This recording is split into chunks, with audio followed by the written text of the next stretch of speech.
There are plants that gardeners chase for years, plants that explode with color and light up a landscape. And sometimes those plants become illegal, not because they are poisonous or rare, but because they are too successful. Today, we're talking about plants that once filled gardens, ponds, and landscaping across North America. Landscapers loved them, garden centers sold them by the thousands, and then scientists began to notice something troubling. These plants weren't just growing, they were taking over. I once planted what I thought was the perfect perennial garden. Every plant had gorgeous flowers. But by midsummer, the blooms faded, and suddenly the whole garden looked like green soup. That's when I learned something important. Great garden color isn't just about flowers. Today, we're talking about how to plan color using foliage, texture, bloom time, and even winter interests so your garden looks good all 4 seasons. Hello and welcome to the Petal Plot Pod, a seasonal plant stories and garden tips podcast. We're your hosts. I'm Aneesa. And I'm Eric. Imagine walking through a Midwestern forest in October. Everything around you is fading into dull browns and muted yellows. And then you see it. A bush glowing like it's on fire. Leaves so red they almost look electric. Crimson, scarlet, sometimes even neon pink. So bright you can feel it in your eyes. This is Euonymus elatus, better known as burning bush. Originally from East Asia, burning bush became one of the most popular ornamental shrubs in the United States in the 20th century. Landscapers loved it because it was tough, it tolerated brutal winters, it handled poor soil, and every fall it delivered a spectacular show of color. But birds love the plant too. Burning bush produces bright red berries, and birds carry these seeds deep into Minnesota forests. Once there, the shrub spreads quietly across the forest floor. Dense thickets form, native wildflowers disappear, and young trees struggle to grow under the shade of its branches. Over time, diverse forest understories can shift into nearly solid stands of burning bush. And in 2023, Minnesota made it illegal to import, sell, or transport the plant. Remember that year in the garden store, Eric? The year that we stopped selling burning bushes and all of the hearts that we had to break? Oh my gosh, you're right. Yeah, it was literally the question of that year and has continued to be a question we get, right? Yeah, still to this day. I mean, it's such a beautiful shrub. And I just remember that year, so many people, when I told them that we don't sell it anymore because it's not allowed in Minnesota, and they're just like, what? Just absolute shock. It's Yeah. such a beloved shrub. Yeah. Well, I think it always points to people's understanding of different species and, like you were saying, things that can be invasive that you don't think are invasive or you're not aware or you don't see it in our city gardens Mm-hmm. happening. But Yep. the reality is where it takes place, maybe elsewhere. Yeah, for sure. And I know some people are pulling them out of their yards too, Mhm. but I'm not gonna lie, it is such like an aesthetic treat to walk by a yard where there still is one in the fall. They're just so Yeah. pretty. Even They though, are. I have 2 in my neighborhood, one that's near a yeah, church that's huge. It's at least like 10 feet tall, but I love it because I think it's beautiful so in pretty. the fall time. And it's I feel not like illegal to still have them in your yard. So if you have one in your yard, correct. that is technically not illegal. Correct. Yeah, and I think the other thing people don't realize is that I mean the problem is the seeds, right? It's not Hmm. like the plant is like rerooting itself, right? It's like through seed production. And I Hmm. think the one thing I've started sharing with some is that there are some seedless Hmm. burning bush varieties out there, or at least that are being sold as seedless. I hope that it's 100% true, but I guess who knows, right? But I Yeah. know like Proven Winners sells like a burning bush that's seedless. I think it's called Fireball. So you can Yeah. still actually get it and you can purchase it. Some of those things you might have to purchase online, but there's other options. I don't know if we were going to talk about other options to burning bush, but there are Oh, some we other things sure that have are. pretty Let's fall talk. color. Okay. We sure are. Okay, great. Let's talk about Perfect some setup. more. More like some native alternatives that we've been recommending to people. Because that sterile burning bush, I haven't seen it anywhere. I guess I haven't been looking for it, but it might be kind of hard to find for sure. But we have a few native alternatives if you're looking for good fall color. So like the nannyberry viburnum. That turns a really nice red. What else? Aronias or chokeberries. Depending on the variety, it can be like red or orange or yellow. Service berries. Yeah, I think that's a really pretty color. I also like the Fothergilla. Mm-hmm. Um, those have really nice, pretty fall color. Mm-hmm. Yeah, and Fothergilla isn't technically native to Minnesota, but it is native to the southeastern Hmm. U.S., so, I mean, Yep. not too far away.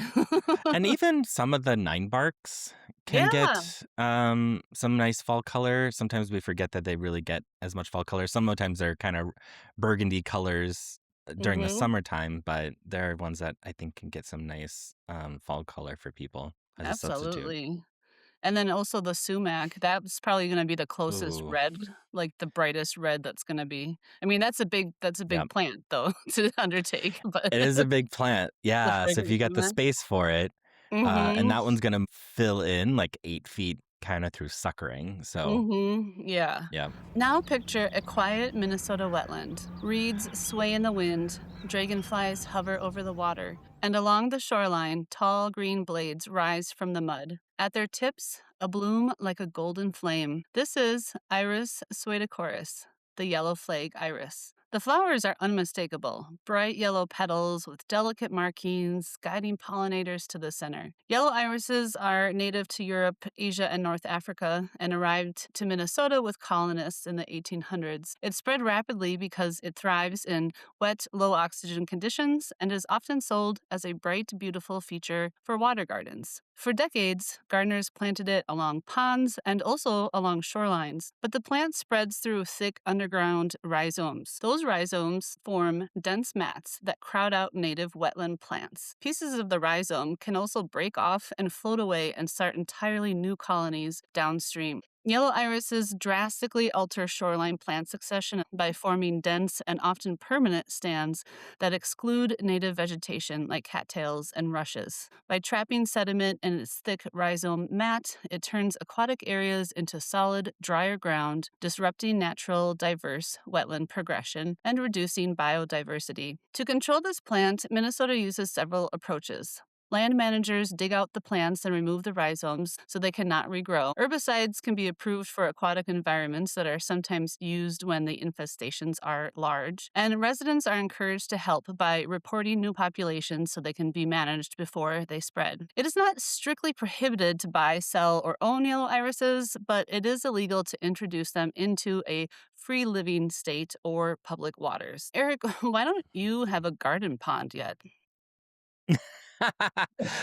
I probably would if I had more space. Mhm. And I do have water elements, so I'll say that. But Mhm. I don't like the upkeep in Mm. general of it. But okay, so we're talking about this yellow iris, and here's my quick story. I have it in my garden actually. Um, Oh. I know. I don't have it on a pond, so I Yeah. know it's not going anywhere of sorts, but it does readily seed well. And I got it from my mom. So Aw. thanks, mom, for what I thought was supposed to be a memento. And now I'm have been like I actually was thinking this year, actually, not because of this podcast, but I was thinking like I actually don't think I like it anymore. It's kind of cool, large, dramatic like leaves, to it, those iris leaves, and then the yellow flowers, which are pretty early on in the springtime. They kind of, Mhm. I feel like, flower early, but after that, I don't really care for it. So I actually was thinking of taking it out. So now I feel like I have more reason to get rid of it. The justification. We won't tell my mom. I'm pretty sure she's listening to this. Yeah, my friend Rebecca has a really stunning pond in her garden, and she has a little city lot as well. It's Hmm. impressive how much work she puts into it. And Rebecca, if you're listening, we're gonna bring the garden club over for a tour. Wait, well, we don't have a garden club yet, but when we do, Aneesa and I, yeah. a club of two, are coming. Okay, so native alternatives for shorelines. Of course, the blue flag Hmm. iris, right? Yeah, the That's a northern blue beautiful flag. one. Yeah. Yep. I just planted some of those last year in my yard. I'm excited for them to come up this spring. Yeah, I have some actually in my front. I don't have a pond, but technically, like the front of my yard has like a dry pond, if you will. Mm, mhm. And actually, all the water from the downspouts empties into it. So I actually do have blue flag iris in the front there that are right near those wet areas, but it all Oh, goes into nice. like rock. What a perfect spot to put those. Yeah. Yeah, what else could be good in a wet well, swamp milkweed is the tall plant, pink flower, that would be nice. hmm Um, Um, blue vervain. blue vervain, That mhm. goes into, like, what, marshy locations, or Yep, I was thinking the swamp rose mallow, which kinda has dramatic flowers, can go into wet areas. and turtle heads, those have a nice pink Yeah. flower too. I'm gonna that's on my Mhm. that's the top plant on my list to get this year, are turtle heads. Is it? Yeah, Okay, I'm which ones do you want? I have white and pink. pink. Okay, I'll have to I see mean, how I much guess white pink I would be have. fun too, but If it comes up pretty full, I'm gonna give you half of it. yes, oh my gosh, that's so perfect. Spoke it into existence. He did. Oh, and I guess too, if you think about it, so if you did blue flag iris would be the spring bloom, swamp mead would be like the midsummer bloom, and then Mhm. turtle heads would be like late summer, early fall bloom. That's a good Yeah. little 3 continuous blooms set. Yeah, for sure. In midsummer, some Minnesotan wetlands transform into something surreal. Thousands upon thousands of purple flower spikes rising above the water. From a distance, it looks like a lavender ocean. This is Lythrum salicaria, or purple loosestrife. It arrived in North America from Europe in the 1800s. Surprise, surprise. Once again. Many things have, yes. At first, it seemed harmless. Gardeners love the color, pollinators love the nectar, but the plant has a terrifying superpower. One mature plant can produce more than 2 million seeds every year. Those seeds spread through water, wildlife, boots, boats, and mud, and soon wetlands that once held dozens of native plants can become solid walls of purple loosestrife. Because of this impact, Minnesota also lists it as a prohibited noxious weed. It is a misdemeanor to possess, sell, transport, or introduce this plant. To fight it, Minnesota launched one of the most unusual ecological experiments in the country. Scientists released Gullerusella beetles. They exclusively feed on the leaves, buds, and stems of loosestrife, severely reducing photosynthesis, flower production, and seed output by up to 80% or more, often defoliating entire stands, making it a highly effective biological control agent. Since the 1990s, these beetles have established themselves across the state, damaging and weakening large infestations so wetlands can recover. Volunteers even help collect and relocate the beetles to new infestation sites. In many places, the purple fields that once dominated wetlands have begun to shrink, but the plant still blooms. So, if you happen across it blooming, consider taking as many of the flower heads as you can to prevent the seeds from seeding. You can also make it into a tea or purple Hmm, jelly, as it is also a traditional herbal remedy. Eric, do you ever make yeah. jelly with flowers? Never. I buy what I get at the grocery store, and I'm pretty sure that's how I've made it. I have no idea. Really? Yeah, it's kind of fun to make a purple jelly. So you could make purple jelly out of violets and also lilacs. So basically, you take a bunch of the blossoms and then make them into a tea. So steep them Mhm. in hot water, and then you add lemon Mm. juice to it. And adding that lemon juice makes it turn like this really bright color. And then Mhm. you just boil it with sugar, and then let it set, and you have a little jelly. No way. Maybe That's that'd be fun, awesome. like we should do that. That would actually be a fun group project to make gifts for people, because like, it's fun Mhm. to have, like, handmade gifts like that on hand that it took you a bunch of time at one point, but now you just have this little stack, so when it's, like, somebody's birthday, you could just go grab a homemade jar of violet jelly or something, you know? I love that, yeah. So, okay, native alternatives to loosestrife. Mm. I have never personally ever even heard of anyone planting loosestrife. Have you? I haven't. I mean, generally, I stay away from any of the loosestrifes in general. I mean, we've talked a lot about other natives that go well in wet areas. Mhm, yeah, the And blue obviously they all vervain. apply. That Yeah. the blue vervain would have a kind of a similar flower structure because it's like a spiky Hmm. purple flower. What about like Leatris? Oh, yeah, that would be perfect. That would be Mhm. a good Yeah, one blazing too, star. suitable for like moist areas Mhm. and would work well. And then what about like the great blue lobelia? Ooh, I love that flower so much.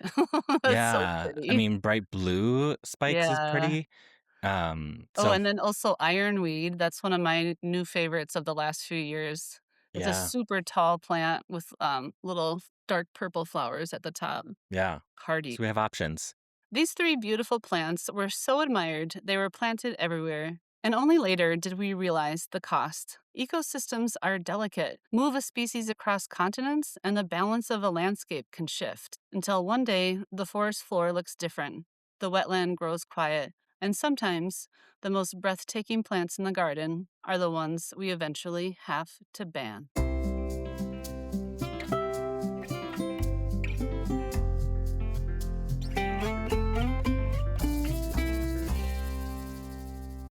Today, we're talking about color in our flower gardens, and planning for color can sometimes be tricky. One of the biggest mistakes gardeners make is designing gardens only around flowers. Flowers are wonderful, but they're temporary. Most blooms last 2 to 3 weeks, unless we're talking about annuals. Leaves, structure, bark, and seed heads can last months. That's why professional gardeners often say flowers are the fireworks, but foliage really is the architecture. Anissa, have Mhm. you ever walked through a garden in winter and thought, this still looks beautiful? And like, what elements stood out to you? Oh, yeah, for sure. If it's like heavy on the evergreens, especially if there's Right. some evergreens with some boulders, Mm-hmm. or like a weeping tree, like because it just has like Yeah. cool structure even without the leaves. Yeah. Yeah. I think of the same thing. I think of, the different types of trees, birch trees, or Mm-hmm. like a paper bark maple, even dogwoods, Dogwood, that sure. all the bark color or texture that you can get. And it's winter for us here. So, like, everything's covered in snow. So, when I was thinking of all this, I was kind of thinking, we kind of design really for like 4 season interest, right? And even Mm-hmm. in that, I feel like sometimes people break down 4 seasons into like, gosh, I think it even breaks down into like 8 seasons when you think of like actual periods of flowers Mm-hmm. appearing or moments that change within a garden. And there actually can be quite a few that happen. Because if you just take spring, you will have your early spring bulbs, you have your mid spring, you have late spring. And if you're truly trying to design to have color throughout, you almost end up trying to choose something from all those categories. It's a lot to plan Yeah. for. It is. So let's walk through what color can look like kind of across the year. So spring is like the easy season, everything is blooming, but it's also a time when like fresh foliage colors kind of steal the show. Think like the bright hosta greens coming out of the ground, or peony Mm-hmm. leaves that actually start out bronze when they come out of the ground as well, or the start of maybe some of the alliums. And so the garden feels fresh and energetic. Summer is where flowers really do dominate. So this is when most gardens kind of hit their color peak. But this is also where texture becomes critical. Pairing plants with different leaf shapes makes kind of everything pop. Fine texture plants next to bold leaves kind of creates that visual depth. So as things fade, you still have that contrast and visual appeal. And then fall is actually one of the most colorful seasons. Some plants completely transform. So examples, sedums get their flowers, those like rosy, deep rose flowers. Some of them even get deeper in color if they're purple leaved. Ornamental grasses turn different bright colors or coppery tones. Amsonia, which was kind of quiet throughout the whole season, other than the early blue flowers. All summer has been green, and now it turns this bright gold color, which can be Mm-hmm. really surprising. So suddenly the garden has a whole new color palette, really. And yes, winter counts, like we talked about. So even under that snow, having those seed heads, dried grasses, interesting stems, bark color. And plants like coneflowers and grasses really hold their structure and create some beautiful silhouettes. Plus, the birds love the seeds. Anissa, we've talked about, I know you leave your perennials standing in the winter for wildlife and Mhm. structure. Are there other plants that you go to when you think of those seasons that you purposely chose because of that season's moment? Well, one thing I was thinking about were, like, ferns. So, the ferns in the springtime when they're Yes. coming up with their Thank you for talking fiddlehead. about the ferns. Yes. They're so pretty, also tasty snack, you can pickle 'em. Yep. Yep. Um, and then they're, of course, big and fluffy all summer, and then even in the fall when they die back, they go into dormancy, they leave their spores up. So, like, you have that, like, dark Mm, brown spore texture that's still yeah. there as well, all Yeah. throughout the winter usually. Agreed. Yeah. I really tend to look at plants now and ask, how many seasons does this plant give me? Right. Mm, mhm, Unless it's just a stunner at one season, I really need it to perform in a few seasons for me to really love it and put it in my garden specifically. And so sometimes even thinking of like, I love this flower, right? But like, what does it do in the fall time? And mhm, does it do anything early in the spring season? Or is it kind of a one and done type plant, right? mhm. Um, AKA daylily, like I would put it. But I know we're not on the same boat on that one. Sorry for Oh, any daylily or daylily society that's out there listening to this and mocking me. Maybe I will fall in love one day, but but until then, always until throwing daily shade. I'm totally throwing it some shade. Oh, okay. I was thinking too about, Anna's hyssop is another one that is comes up Mm, nice, and it has a really like, architectural structure to it throughout the whole summer. It doesn't, like, flop over, and then those flower heads stay up through the winter yeah, too. That one is a yeah. nice one. Yep, agreed. Yeah, and I've actually really gotten into sedums because they're great structural plants and there's so many varieties out there now where you can get some good foliage interest as well during the summertime and then you get the flowers and then I really love them in the wintertime. They are really great structure. I think every one of my sedums in my garden is still like up, right? Mhm. And so Yeah. I feel like that can be a really great interest plant and especially like a full perennial bed that may kind of collapse to the ground. Mhm. So things like that can be really great to think of. Yeah, I love a sedum. Yeah. So let's talk more about foliage because it's honestly, like, I think the secret weapon of the garden design. And I know you know me and you have come to my garden. I feel like you've told me, like, wow, lots of texture.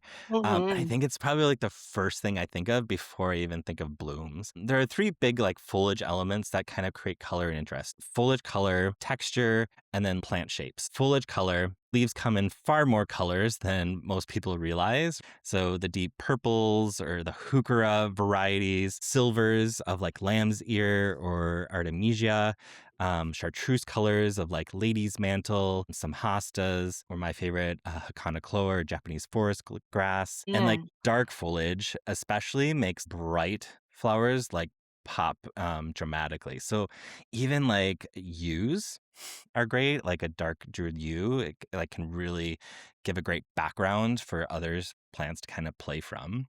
Mhm. Texture. So texture refers to like the size and shape of leaves. So think fine textures like ornamental grasses, maybe a thread leaf coreopsis, or bold textures like big leaves of hosta or ligularia. And so when you mix kind of this bold and fine textures, the garden feels layered and kind of rich. So without that contrast, gardens can kind of feel flat, right? And so sometimes I like to, without flowers on a plant, if you put them next to each other, and if you take a photo of your garden, even, and then change it to black and white. And if the black and white just seems flat, like you can't tell the difference between your plants, that's a good indicator that texture is needed. And so that contrast of like thin versus bold or other leaf structures can really add some good variety that'll like bring texture out. Ugh, that is such a good idea to take a picture and then look at it in black and white. That's a really g hot Yeah. tip. That is a good tip. Absolutely, right? And it's something we don't always think about, but sometimes you stare at your garden and you're like, something just doesn't feel right. Like, I feel like I've got color, I've got flowers throughout, but you still Mhm, feel like it falls flat. And sometimes it's texture or even a plant shape that's pulling that, right? mhm. So the last one, plant shape, different plants, forms really create rhythm. Sometimes this is what I think of when I first design a garden. I think of like, I need something spiky here, something more upright and vase shape here, something low, moundy, whatever. And so that's all plant shape, right? And so putting combinations of that really adds movement and structure to your garden that plays along with the texture and foliage color that you may choose. Anissa, what's a plant you love that people might overlook because maybe the flowers aren't the star, but maybe the foliage is incredible? Well, I guess one you already mentioned would definitely be the Yeah. lady's mantle because that has Yeah. such a unique texture to the leaf. The leaf structure is so cool. And then I think too, mixing evergreens next to each other, like having Yeah. different evergreen text needle, like or like getting some that are more chartreuse or things like that. I Yeah. love an evergreen combo, mixed evergreen combo. I love an evergreen combo too. I'm okay. So this year is the year of the conifers for me. Woohoo! I know. But and the reality is there are so many different conifer varieties that you really can get a very interesting garden just through Mhm, conifers. And so I'm excited to add some different textures and things next to some of the existing ones I have where I just feel like I need to beef it up a little bit. mhm. Um, one plant I always love and I always point out at the garden center, I think, is the blue shadow fothergilla because one, a blue foliaged plant is kind of rare for us here, but it does have a little flower, which is a little insignificant, but it's a pretty little bottle brush flower and does have a nice scent to it. But I love the blue shadow. I think the leaf texture is really cool, and then it gets really pretty fall color. Yeah, I love the Fothergill too. It kind of almost looks like it's sort of dusty, it really catches your eye. Yeah. Mhm. Yeah. Yeah. I also love like a good a Oh, rhododendron. yeah, oh, yeah. Yeah. I think the glossy leaf is something sometimes that can be really sought after. Even boxwood has that, I think it has an interesting green texture that's just different from some other things you may be growing in your garden. So it'll stand Mhm. out or create structure, literally. And both of those plants look good right now. Like, right now, it's the end of Yeah. winter, nothing's growing yet, but the rhododendrons look super cool. They have that rusty, dark look to them, still a lot of texture. Boxwoods look good. Those are great year-round plants for hmm sure. Yeah, yeah, agreed. So, color combinations that work beautifully. We're going to talk about color palettes. So, a lot of gardeners default to random color combinations, whatever looks good at the nursery that day. But designing a color palette makes gardens feel intentional and cohesive. You can think of like the color wheel, right? And you can go off of that and use different colors that may contrast or complement each other. I like to think of it like citrus colors, so bright, energetic, thinking oranges, yellows, lime greens. And so plants like that flower from like the coreopsis. I'm going to throw daylilies in there. Chartreuse hostas. This plant palette just kind of feels sunny and vibrant.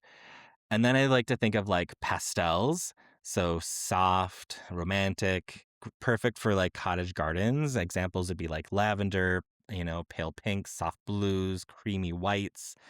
And plants from like peonies or salvias or catmint can kind of all feed into that. Or maybe something like jewel tones. So bold and dramatic colors like ruby red, deep purple, royal blue, gold. These colors kind of create strong contrast and feel kind of luxurious of sorts, right? So, Anissa, if you had to design a garden using only one palette, which one would you go to? 100%, I'm going with the analogous color scheme of blue and purple and pink. Yes. That's my favorite one. That's what I'm working on in my boulevard is I'm trying to get Yes. all those flowers. to be in that color scheme. And, Hmm. sometimes I get the rogue Rudbeckia that, volunteers in there, and I have to just be like, Yeah. I'm sorry, but Yeah. this is an exclusive club, so no yellows. Yeah, for sure. And I in my garden, I probably have a little bit of everything, but everything has its area, right? But it is important, I think, to have a color palette. So like I would say mine's similar to yours, and where I probably fall a little more into like the pinks, purples. I love a good peach Oh, color. I do also love a good peach. I Mhm. knew I'd get you on that one. Yeah, my flower boxes those are always, like, red and peach against my Yeah. greenhouse, a Yep. complementary color. Yeah. Yeah. So I will take like a blue spruce. I will pair it next to a tall, upright Kleinfontaine grass. And then I Mhm. want the red of maybe like a barberry, and then maybe a little chartreuse if I can do like a Hakanakloa forest grass or something like that, to kind of hit my blue, my yellow, the red, and a green. And that kind of combo can kind of really create a really pretty vignette when you place it right. So, Mhm. Yeah, you've really turned me on to the forest grass because I do have an aversion to yellows in the garden, but the chartreuse is such a valuable color, and I have a really mm, shady backyard, so I have a lot of shade gardens, and boy, that forest grass just pops. It just glows, and, like, speaking of yeah, darker, shadier gardens, having those lighter elements, like even hostas that have white in them, that can yeah, really pop in, like, a dark space. I love that combo you mentioned earlier too, having a burgundy backdrop, like a burgundy 9 bark or something, and then having pink flowers in front of it. I yeah. think that's a really pretty combo. You wanna know the fun combo I've done? Okay, so if there are any clematis folks out there, I love growing a clematis, not necessarily on a trellis, but, like, up through a shrub. My favorite combo, though, is, like, a burgundy 9 bark with, like, a pink clematis growing up through it. It is, like, Ooh, an instant, that's a like great idea. yeah, right? And it really pops and really kinda works and complements together, so Yeah. Yeah, I love that.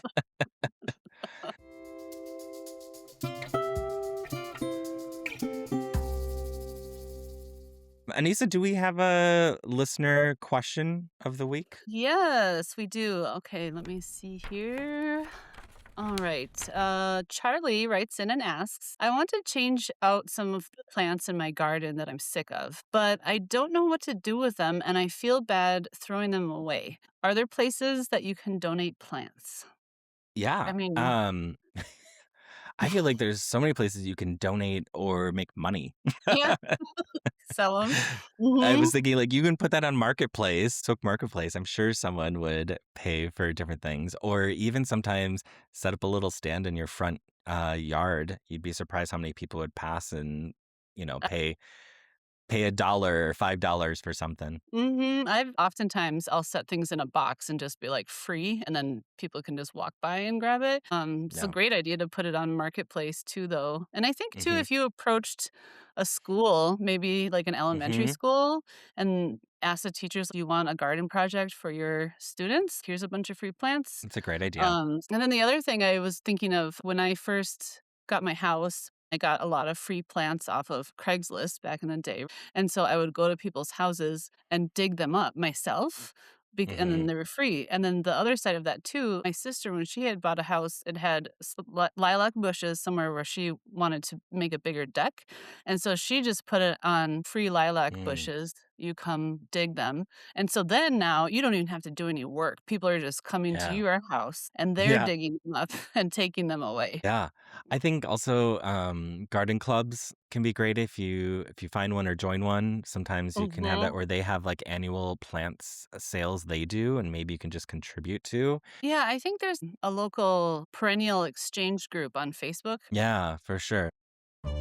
If you have a gardening question that you'd like us to answer, please write to us at petalandplot@gmail.com.